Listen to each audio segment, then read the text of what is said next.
Hi, this is Michael Tobias of MTD. You're watching Musician Network. Stay tuned for more good stuff. I'm here with the one and only Michael Tobias. How's it going today? Thank you. Good, and you? I'm doing great. So, last day in NAMM. It's good. It's the last day in NAMM. It's been quite the ride so far. Yeah. I think it's about to kind of pick up here this afternoon. It's actually been a really good show. So what are you guys showing this year? I see you got a new model. Actually, more of the same. However, we have our first ever signature series bass for Andrew Boucher, and it's his first signature bass as well. Very cool. This has taken several years to design it. Andrew's been playing my basses since the mid-'80s, and for years could never settle on a particular thing. It's like, every bass is cool, I gotta have one. Exactly. But over the years, we've gravitated toward a particular combination that gives him what he thinks is his signature sound. And it's taken several years to just pin it down, but So this bass seems to have it. This is a special chunk of maple burl that is a particularly hard piece, actually, with an alder body, a maple neck, and a Purple Heart fingerboard. The color was mixed to match the board, and there are a few cosmetic appointments that Andrew wanted, but for the most part, the geometry of the bass is slightly different from normal, and the wood combination with the Purple Heart board just seemed to hit his voice immediately. And so after all these years, we decided to do something a bit different and do this tribute for Andrew. And so that's it. That's interesting. So what inspires you after all these years of building incredible instruments? What drives you every day to get up and keep pushing the bar and keep producing such high quality, beautiful? Honestly, it's probably pretty simple. I can't do anything the same way twice. I've never in my life had the discipline to practice, learn scales, Otherwise I'd be playing. And so instruments are different every day. And I actually get up absolutely happy every day to go do this. It's a beautiful thing. I don't run a business very well. I just want to build the guitars, So that makes it easy. And then I'm always looking for new woods. New woods have different voices, and so nothing ever really turns out to be the same way every time. And how'd you get started building?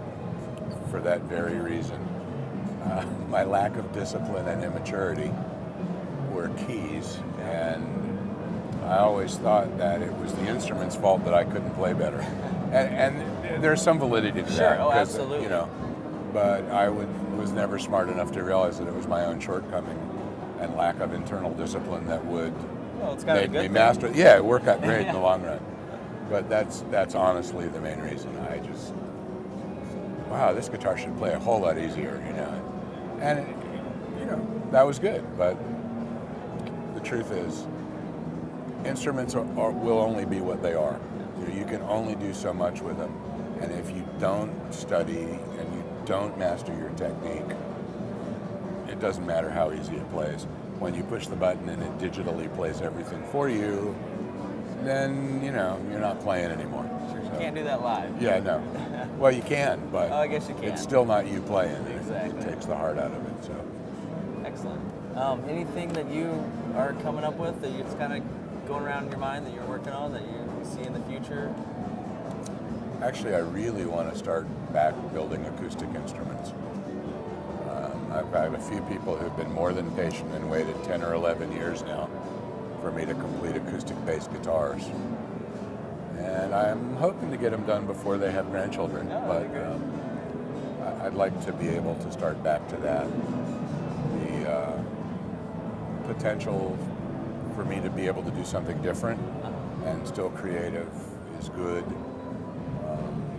It's going to take a few more months before I get to start, but beyond that, I'm back ordered for almost a year. Wow. So, the luxury of thinking up new things is, gets put aside periodically. So, my shop is smaller than when you guys were visited before, and it's my son part-time, a couple weeks a month, and another guy and me, and that's it.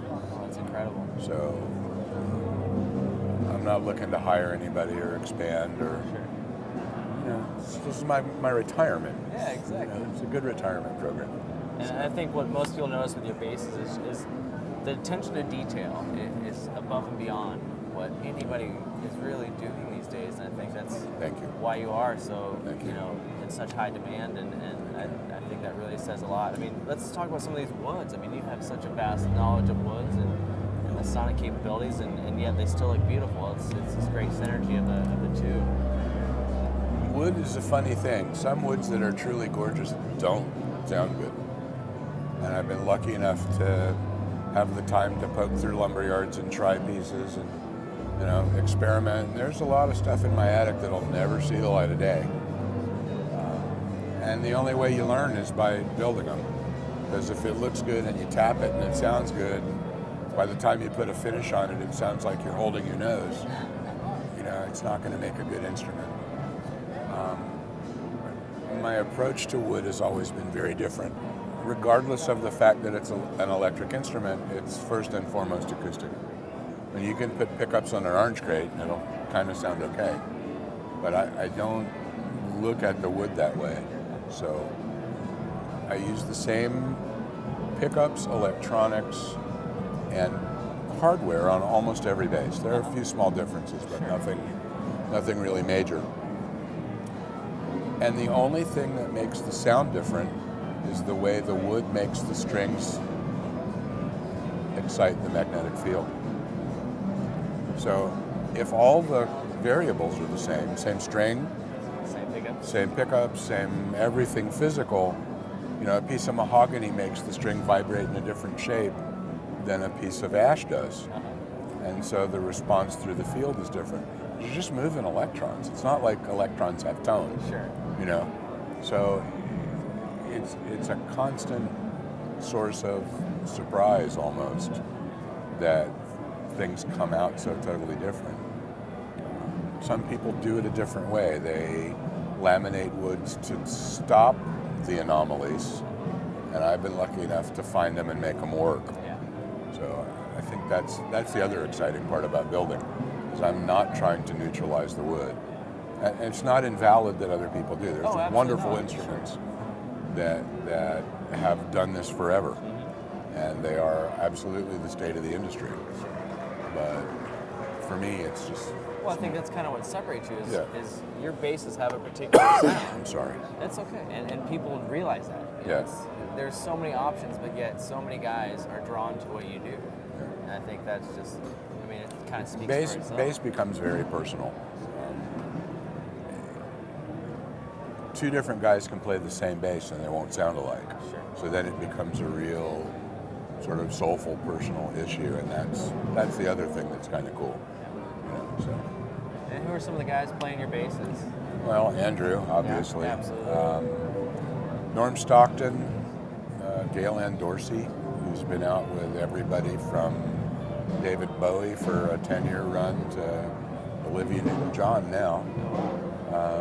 Steve Bruner from Suicidal Tendencies, Bobby Lewis, who's playing with Snoop Dogg, and Lupe Fiasco now. So quite a wide variety. There's a very wide variety, and I don't have an endorsement list. It's a players list. Absolutely. And so it's a huge variety of guys who work 50 weeks a year, every weekend, to guys who do concert tours.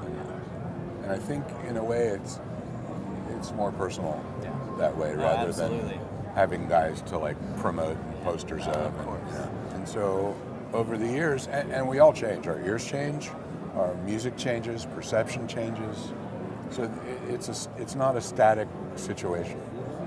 But Andrew gravitates to a particular kind of voice. And so we've like shot around it for years, and this combination just happened to hit it. That's great. So if people want to get a hold of you and see more of your basses and more of your instruments, what's the best place for them to get in contact with you? Call my shop in Kingston, New York. MTDbass.com, not MTD.com. That's a very funny website, but it's not me. And we're not connected to the lawnmower company either. I got a call last week for a guy wanting parts for his MTD lawn tractor. I can't provide that. No, I'm sorry, that doesn't work here. But, yeah, I can sell you a new pickup for that. Once Right. again, Michael Tobias, thank you Thank so you. much. It's been a pleasure. Thank you Best very of luck much. in 2011. And Thank you. stay tuned. Thank you.